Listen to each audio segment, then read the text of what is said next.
Hello everyone, in this video we're going to learn how to create data in Excel quickly by using the autofill functionality. So let's say we want to fill the days of the week in all the cells.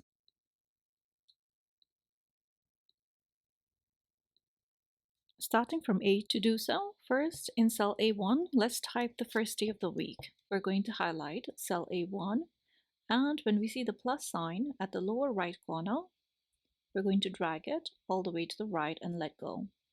And when you see the red plus sign here, select Field Series. Now, if you wanted to create numbers, you can first type 1, press enter, and apply the same technique. Highlight the cell, and when you see the plus sign at the lower right corner, drag it to the right, and when you see the other plus sign here, click on it and select Fill Series. You can do this for years as well.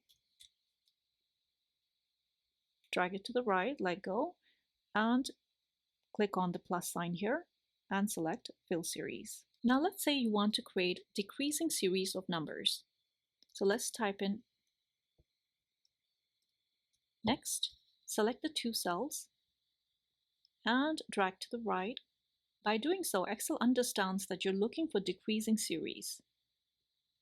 If you had only typed in 1989 and you had dragged it to the right, Excel would have increased the series or just left the number as it is. Therefore, if you're looking to create decreasing series, type at least 2 numbers and Excel will fill the rest. Now let's say we want to autofill the rest of the days of the week, but without the formatting we see in cell A21. We can do so by first selecting cell A21, and when you see the plus sign, drag it to the right, let go, and from the plus sign that you see here, select Fill Without Formatting. This will autofill the rest of the contents, but without the formatting that you see in cell A21. Now let's go over how we can paste data by using special paste options. For example, here we have a table, A, B, and C. Column C contains a formula. We're using the sum function to add the contents in cell A and B, as you can see here in the formula bar. Now let's say we want to copy the contents in column C, but without the formula. We will first select the cells, right-click, copy, and we will select a new location, right-click, and under Paste Special, we're going to select Values. Let's format this. Now, since we pasted only the values using the special paste option, you can see here that Excel has copied the contents in column C, but without the formulas.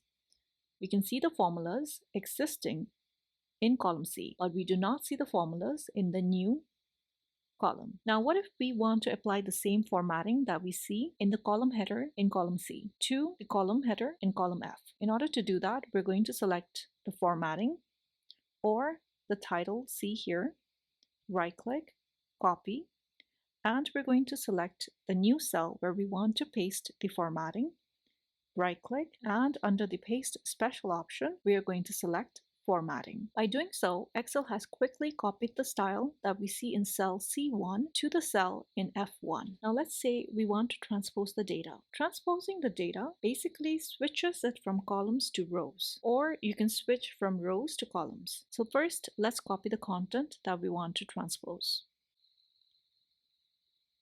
Next, find a new location and right-click. Under Paste Special, we're going to select Transpose. So here you can see that your data was in column format, but now it has been transposed, so it is in row format. Now let's say we want to copy the new column C, which was without the formulas, and paste it between column B and C. So we're going to select the data range first, right-click, copy, and we're going to select the column on the left of which we're going to paste the new column. So right-click and select Insert Copied Cells. The dialog box will ask you whether you want to shift the cells right or if you want to shift the cells down. We're going to select the first option.